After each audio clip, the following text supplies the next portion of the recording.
था नया। यस, आज हमारा नया चैप्टर है केमिकल बॉन्डिंग।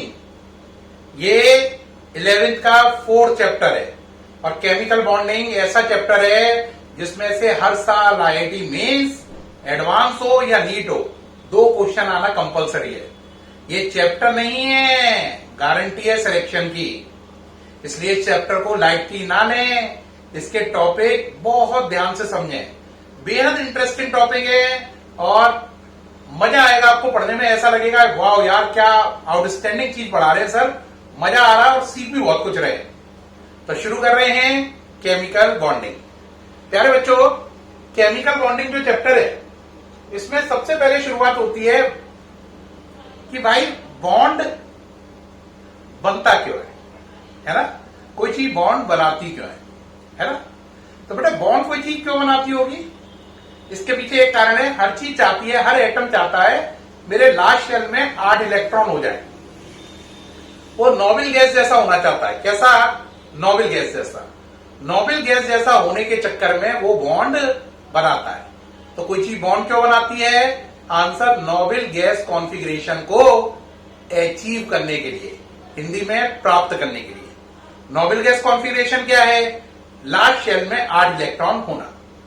अब बात आती है बॉन्ड कितने टाइप के होते हैं। बॉन्ड बेटा आपने 10th में पढ़ा है, बॉन्ड 2 टाइप के होते हैं, आयनिक और कोवेलेंट। लेकिन मैं आपको अपडेट करूं, बड़ी क्लास में बोलते हैं बॉन्ड 3 टाइप के होते हैं, आयनिक, कोवेलेंट और कोऑर्डिनेट। आयनिक, कोवेलेंट और कोऑर्डिनेट। तो बॉन्ड 3 टाइप के हैं।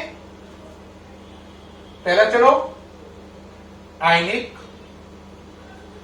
दूसरा कोवेलेंट, तीसरा कोऑर्डिनेट। 3 टाइप के बॉन्ड है।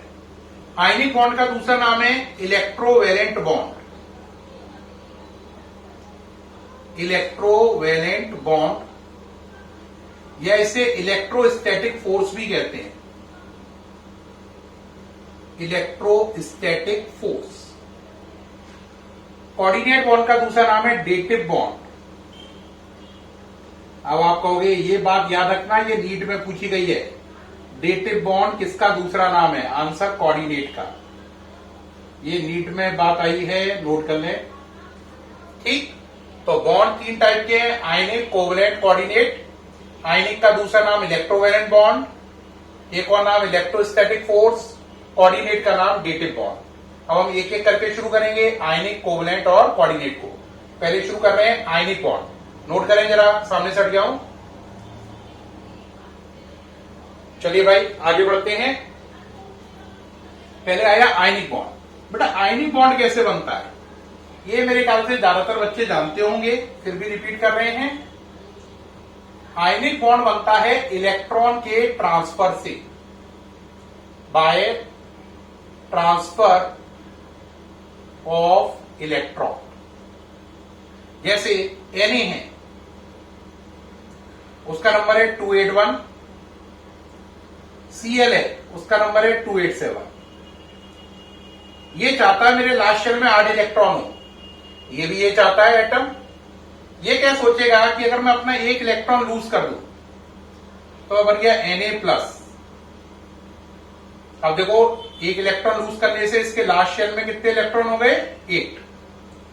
अब जो इलेक्ट्रॉन इसने लूज किया वो इसने गेन किया, इनने 1 इलेक्ट्रॉन गेन किया, तो ये हो गया Cl- डेट इज 288। ऐसा करने से इसके भी लास्ट शेल में 8 इलेक्ट्रॉन हो गए। अब ये भी बहुत खुश है, हा हा हा, लास्ट शेल में 8 इलेक्ट्रॉन है।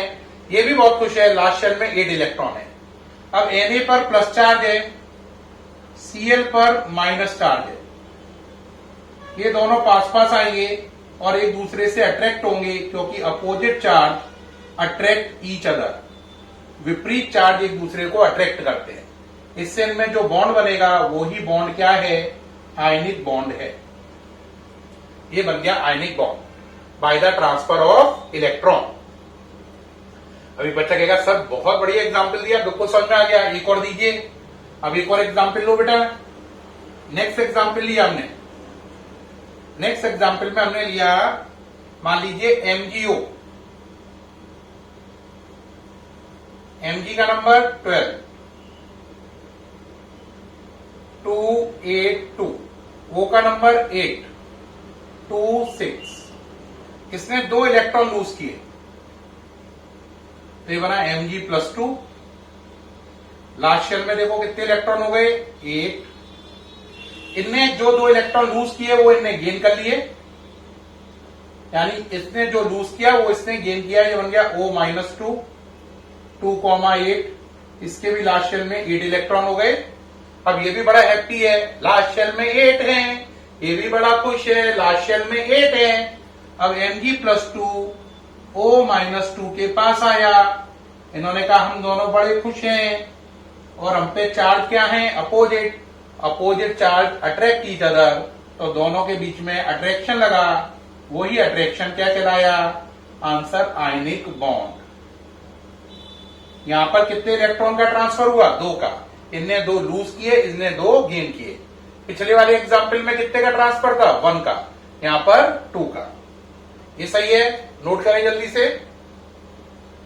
ये आयनिक बॉन्ड हो गया। अब बात रही आयनिक बॉन्ड के कैरेक्टरिस्टिक बताओ, यानी कि आयनिक कंपाउंड के कैरेक्टरिस्टिक बताओ। तो न्यू हेडिंग है कैरेक्टरिस्टिक ऑफ आयनिक कंपाउंड्स।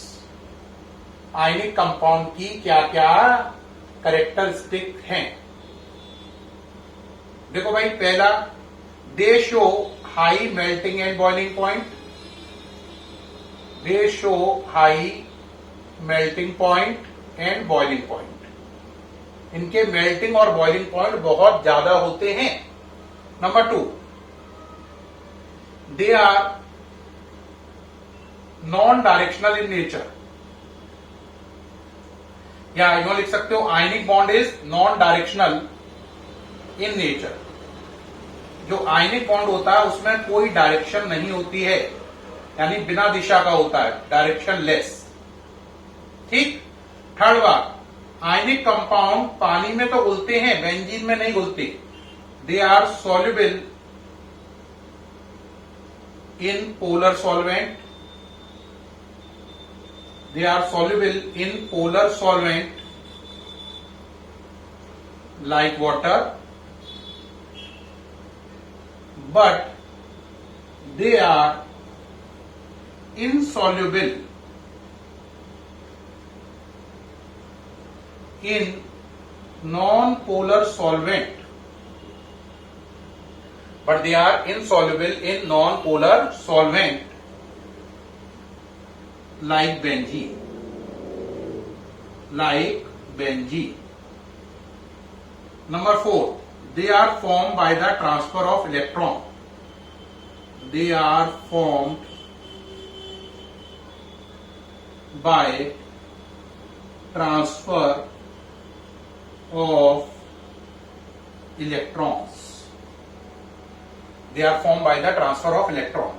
एक और रह गया, इसके लिए ऊपर इसको मिटा देते हैं, यहां पे लिखते हैं 5वां पॉइंट और last point. They are good conductor. They are good conductor in molten condition और in their aqueous solution।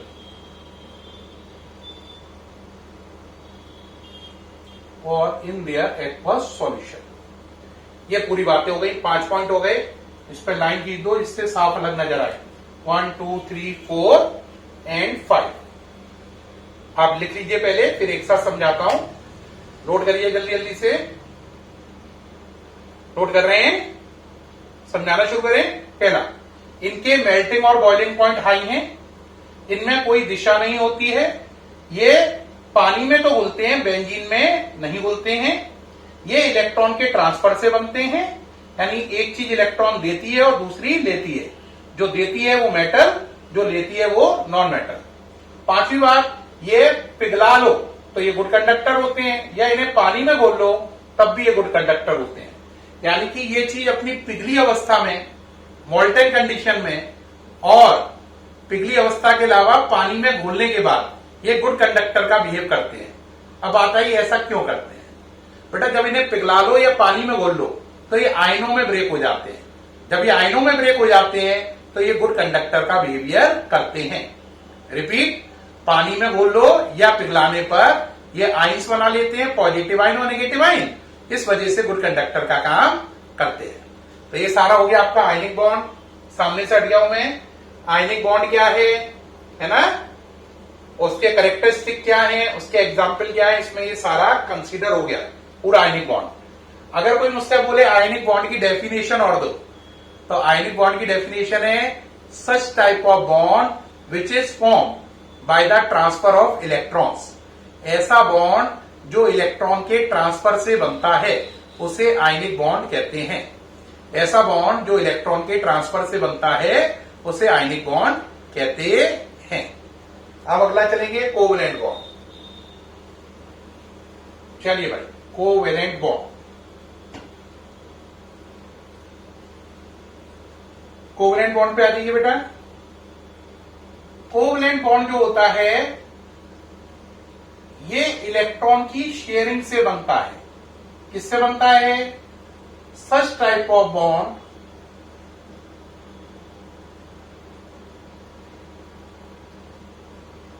which is formed by sharing of electron between atoms. Such type of bond which is formed by the sharing of electron between atoms. ऐसा bond जो electron की sharing से बनता है, और ये sharing किसमें होती है? एटम्स के बीच में। अब जो कोवेलेंट बॉन्ड है उसके क्लासिफिकेशन है, ठीक है? तो classification of covalent bond topic है। Classification of covalent bond. Covalent bond के दो क्लासिफिकेशन है, C1 first classification, C2 second classification. इसके अकॉर्डिंग कोवेलेंट बॉन्ड तीन टाइप का होता है, single bond, double bond, triple bond. SB, DB, TB। S for single, B for bond, D for double, B for bond, T for triple, B for bond. और इसके according दो type होते हैं, polar and non polar. Polar, non polar. तो बेटा covalent bond के कितने classification है? आंसर दो। पहले के अकॉर्डिंग तीन टाइप हैं, सिंगल, डबल और ट्रिपल बॉन्ड। दूसरे के अकॉर्डिंग दो टाइप हैं, पोलर एंड नॉन पोलर है। चलिए अब आगे बढ़ते हैं। अब पहले चलेंगे सिंगल, फिर डबल, फिर ट्रिपल बॉन्ड, फिर पोलर, फिर नॉन पोलर, यानी 1 2 3 4 5 पांचों टॉपिक एक साथ समझाते जाते हैं, ठीक। फिर उसके बाद आएगा कैरेक्टरिस्टिक ऑफ कोवेलेंट कंपाउंड, फिर उसके बाद आएगा कोऑर्डिनेट बॉन्ड। तो देखिए भाई, single bond, it is bond formed by sharing of two electrons between atoms। ऐसा बॉन्ड जो दो इलेक्ट्रॉन की शेयरिंग से बने, या इसकी एक और डेफिनेशन है, it is bond formed by sharing of one pair of electron, formed by sharing of one pair of electron, one pair of electrons between atoms, between atoms। आप कहोगे सर डेफिनेशन नोट करने हैं? हाँ कर लो बेटा, करते जाइए, डेफिनेशन नोट करिए जल्दी से। ऐसा बॉन्ड जिसमें दो एटम आपस में कितने इलेक्ट्रॉन शेयर करें? दो इलेक्ट्रॉन को हम वन पेयर भी कह सकते हैं, है ना। तो अगर इसकी डेफिनेशन मुझे कोई कहे सुनाने को, तो मैं क्या कहूंगा? It is a bond form by sharing of one pair of electron.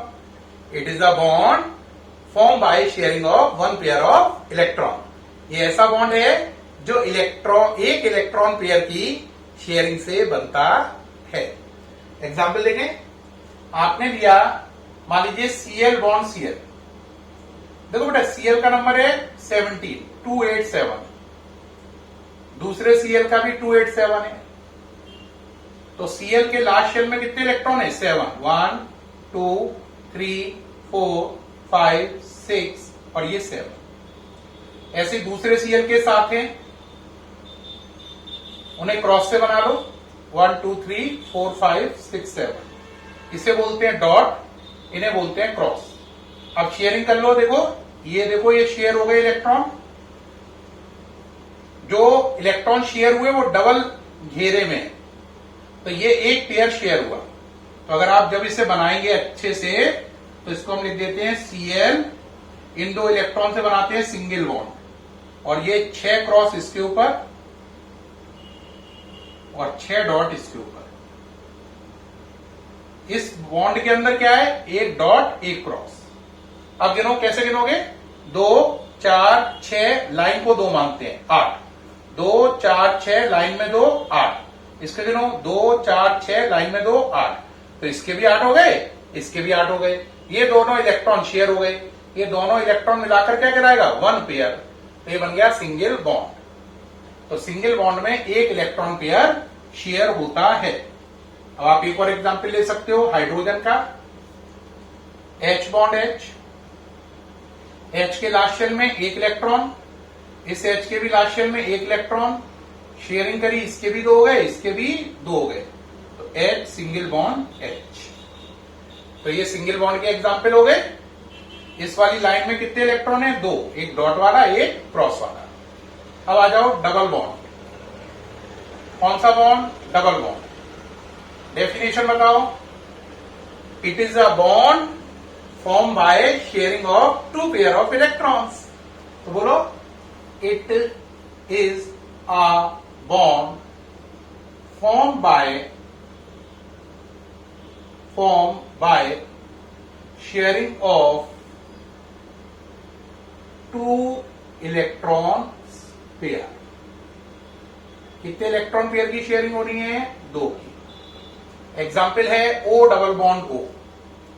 O का नंबर 8 2 6, दूसरा O 8 2 6, इसके लास्ट शेल में 6 हैं, 1 2 3 4 5 6, इसके भी लास्ट शेल में 6 हैं, 1 2 3 4 5 6। अब देखो ये शेयरिंग हो गई, अब ये 2 और ये 2, टोटल 2 पेयर शेयर हो गए, एक पेयर 2 पेयर। अब कैसा बनेगा बताओ? ये O डबल बॉन्ड O, ये वाली लाइन का मतलब ये दोनों है, ये लाइन का मतलब ये दोनों है। अब ये 2 डॉट ये रहे, ये 2 डॉट ये रहे, ये 2 क्रॉस ये रहे, ये 2 क्रॉस ये रहे। ये इसका मतलब है, ये बीच में 3 लाइनें बनाने का मतलब है ये और ये इक्विवेलेंट है, ये इक्विवेलेंट है इसके, ये 3 लाइनों का मतलब है ये और ये चीज बराबर है ना? तो ये बन गया आपका O डबल बॉन्ड O, यानी डबल बॉन्ड का केस ये आपका पूरा बन गया। किसका केस बन गया? डबल बॉन्ड का। तो अगर 2 एटम एक इलेक्ट्रॉन पेयर शेयर करें तो single bond, 2 electron pair share करें तो डबल बॉन्ड, और अगर 3 इलेक्ट्रॉन पेयर शेयर करें तो ट्रिपल बॉन्ड बनेगा। तो ट्रिपल बॉन्ड की डेफिनेशन आ जाओ। When 2 atom share 3 electron pair. Wow, क्या बात बन गई! क्या भाई, देखो एक तो ये तो मेरे ख्याल से पोएट्री बन गई। When 2 atoms share 1 electron pair, single bond. When 2 atoms share 2 electron pair, double bond. When 2 atoms share 3 electron pair, triple bond. When 1 atom share 1 electron pair, single bond. When 2 atoms share 2 electron pair, double bond. When 2 atoms share 3 electron pair, triple bond. सब बच्चे एक साथ हमारे साथ बोलेंगे। चलो भाई शुरू करें, बोलिए, start. When 2 atoms share 1 electron pair single bond. When 2 atoms share 2 electron pair double bond. When 2 atoms share 3 electron pair triple bond. ये बन गया बेटा एग्जाम्पल। देखें n 2,5, दूसरा n 2,5। इसके लास्ट शेल में 5 हैं, 1 2 3 4 5। इसके भी 5 हैं, 1 2 3 4 5।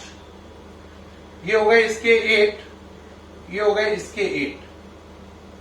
अब ये करेंगे n ट्रिपल बॉन्ड n।